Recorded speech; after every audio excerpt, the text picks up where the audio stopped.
You know, you can be addicted to alcohol, drugs. You can even be addicted to exercise. But can you be addicted to food? Studies say yes. Yes, and in fact, experiments show that in some people, the same reward and pleasure centers of the brain that are triggered by addictive drugs like cocaine and heroin are also activated by food. So just like any addiction, winning the mental game can be overwhelming. Well, today we hear from two women who are fighting the fat within and winning. As she prepares her daily juice, Nicole Brodus used to be more than 200 pounds. This 36-year-old mother of three now eats healthy and organic. But the real game changer wasn't what went in her stomach, but what went on in her head. I just decided that I'm worth it and I'm worth the time. And once I got over that mental hurdle, the rest was a lot easier. She plans her meals, 6 of them: breakfast, lunch, dinner, and 3 healthy snacks. She packs meals to avoid temptation while out, and she exercises. It's more mental than anything else. So I would speak to myself during that process and just say, no, you're better than this and you can do it. 36-year-old Shanna Freed had to talk to herself too, stay away from her addiction to fast food. Like, I'm not gonna go there. I'm not gonna do it. It's not gonna happen.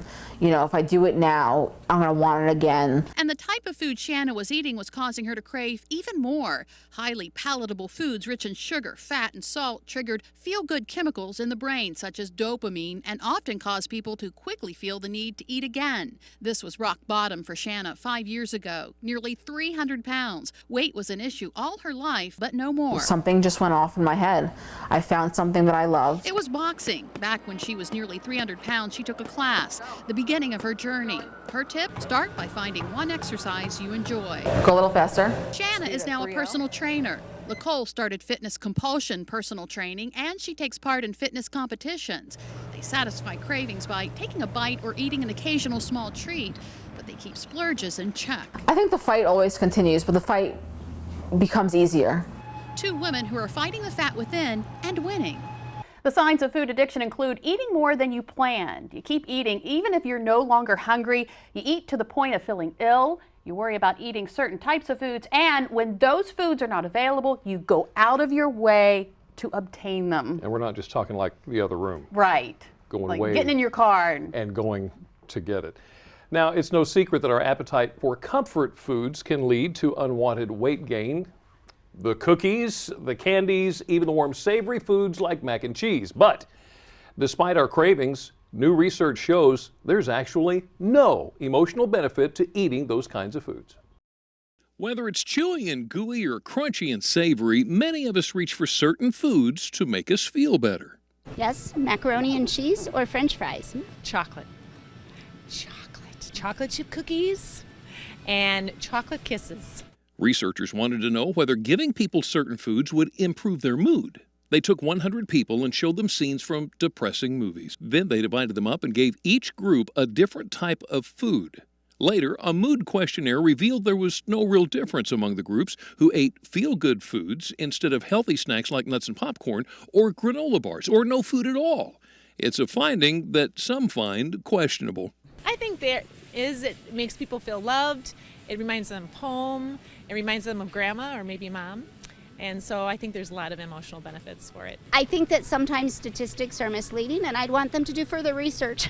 I would like to be part of the study. The study was funded by NASA, which is trying to find ways to improve the mood and health of astronauts on space missions. It's stressful, and their food options are limited, so they tend to lose weight in space. Shoppers said they'll keep buying what they think spreads joy. My kids, they love the macaroni and cheese. I can't stand macaroni and cheese, but when they glop that in a bowl and they're eating it out, they know that they're loved. And to tell you the truth, I agree with Linda. I think I kind of would have liked to have been a part of that study as well. Oh, yeah, I could certainly binge on some of those foods. You know, that's the thing. A lot of us can say there are certain foods that we will occasionally binge eat on. Yeah, and if we're being honest with ourselves, yes, we are. But experts have recently recognized binge eating as an eating disorder. And researchers are looking for ways to treat it. In fact, they say a drug used to treat attention deficit hyperactivity disorder may be the answer. Very real disorder, and it comes with a great deal of emotional misery. It's not just about the food. The cognitive and emotional aspects of the disorder are very very isolating.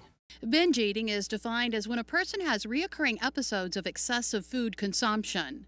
It plays a role in the reward system of the brain. So very much like drugs or alcohol, in excess, you're going to get a soothing, sedating, numbing experience. Researchers say Vyvanse, typically used to treat ADHD, may help those with the disorder because it helps with impulse control.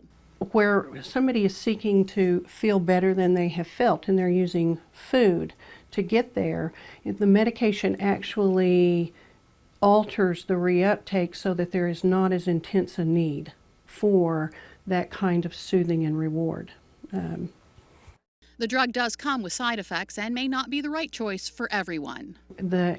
Individuals are going to respond to those medications in very different ways. So I think it's a balance and weight system of, this may be an option for you and it may not. And so we really have to know a lot about the individual before we consider, is that even an option? And Kay recommends visiting a therapist or seeing an eating disorder specialist first before considering medication. Now, you probably remember a few months back we had psychologist Michael Finnegan, director of Peninsula Mental Health Services, on the show. He shared with us a few signs to look for when it comes to an eating disorder. First, baggy clothes. That could be a sign that somebody's hiding or ashamed of their body. They'll avoid eating at the table, and you'll often hear them complaining about food. When it comes to treatment for these disorders, Dr. Finnegan says to never use food as a punishment. Education on the matter is your most powerful tool, and it's also important to work on family relationships. A lot of times, these disorders strike young girls having issues at home. And lastly, deal with stressors appropriately. Many times, eating disorders come from stress and not dealing with that stress properly. Essentially, being aware of your body, any outside stressors, and your overall health. Yes. Important things to remember. Now, one thing that is certainly good for our health is sleep. Up next in part 2 of our sleep study, we learn what could be preventing you from getting a good night's rest and how that snooze button may play a role. Another thing that's good for our health and our waistline is this delicious low-cal dessert. Still ahead, we're in the Del Mar Life kitchen learning to make an almond milk panna cotta. And a unique, flavorful entree to go along with it, Sambuca blue cheese mussels. But first, it's time to kick off our search for Stryker. Sean, we need our first clue of your whereabouts on Delmarva. All right, guys, here comes your first clue. This town was home to a very large cycling club in the 1800s. Not sure? That's all right. Coming up, I still have 2 more clues. But first, we've been talking about eating healthy. Dr. Oz says another reason you want to eat right is for diabetes prevention.